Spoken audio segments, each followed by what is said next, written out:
All right, today we're doing something a little different. We're not just looking at a source, we are opening a cold case. I'm talking about a mystery that's been thousands of years in the making, packed with hidden clues, strange connections, and a single shadowy figure connecting hundreds of seemingly random events. The crime scene? It's our own language. So let's crack open the case file. Our investigation starts with what sounds like a simple riddle. Just look at these three things: an oak tree, an acorn, and the verb to eat. I mean, on the surface, they have absolutely nothing to do with each other, right? A plant, its seed, and, well, an action. So what could possibly tie them all together? Take a second. The answer has been hiding in plain sight for centuries. And there it is. Believe it or not, every single one of these words can be traced back to a single ancient prehistoric root word, ak, which meant sharp or pointed. So here's how the linguistic detectives figured it out. The ancient word for to eat probably came from ak because of, the sharp biting action of teeth. An acorn is food, sure, but it's also the sharp pointed seed of the oak tree. One simple concept, sharpness, just blossomed into all these different words.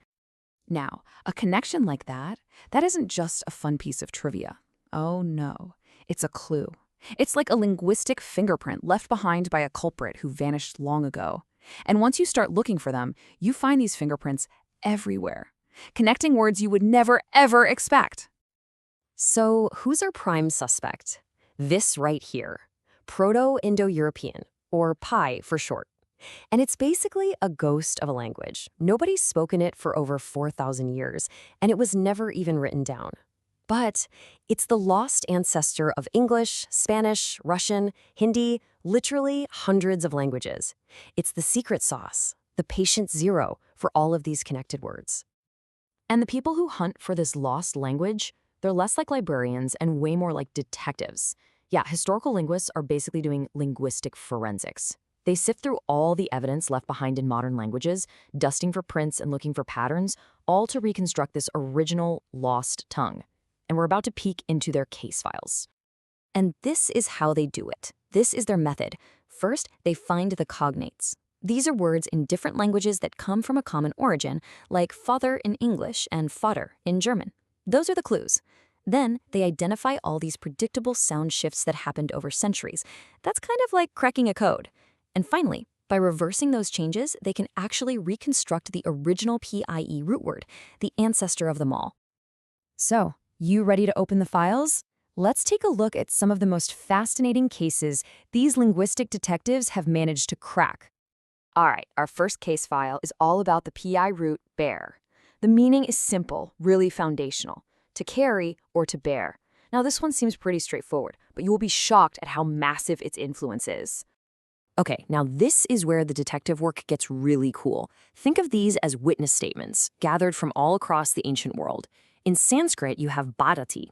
In ancient Greek, it's phero. In Latin, phero. And in Gothic, which is an ancestor of English, it's baira. See?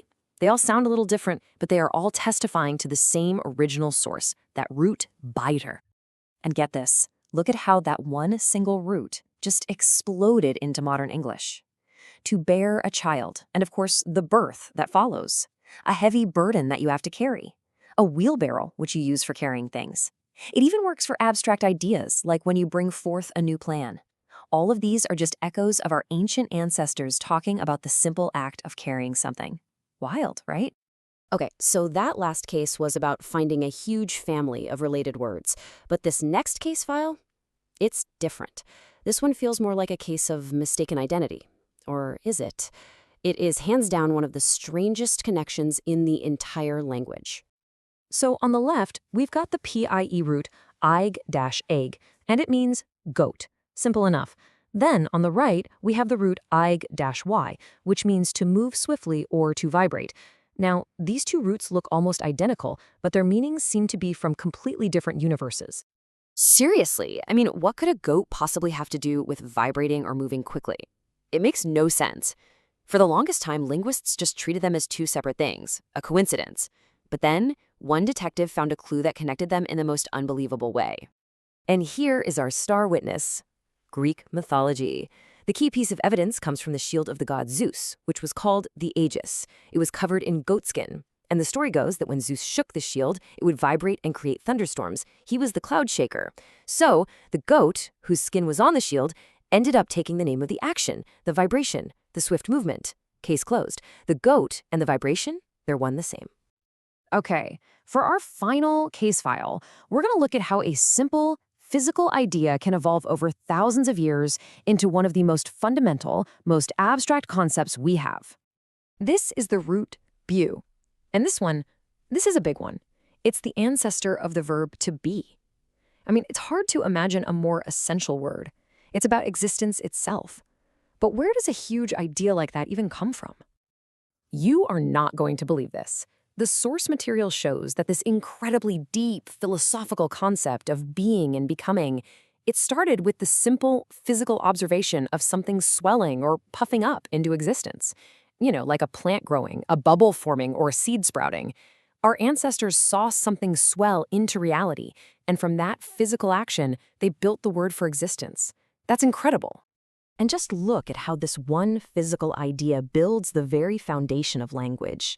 From that single concept of swelling, you get the English verb to be and to build. You get the word neighbor, which originally meant a nearby dweller, someone who has become settled nearby.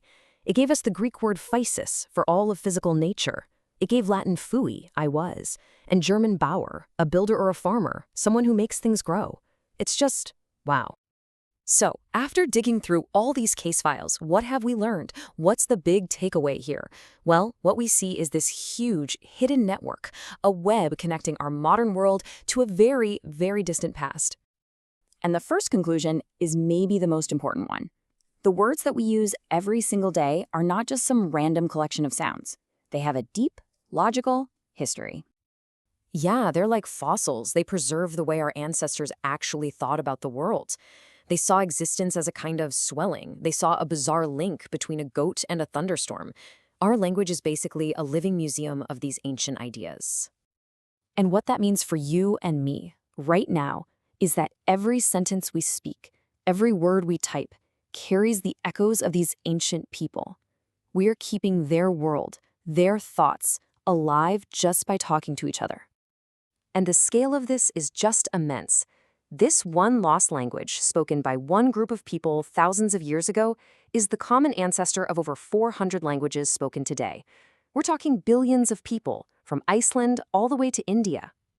And all of this leaves us with a final lingering question. If our words carry these deep connections to a shared past, then what other parts of our cultures, our stories, our ways of thinking, might also be echoes of that same lost world? What else is connecting all of us? That's a case that is definitely still open. Thanks for watching.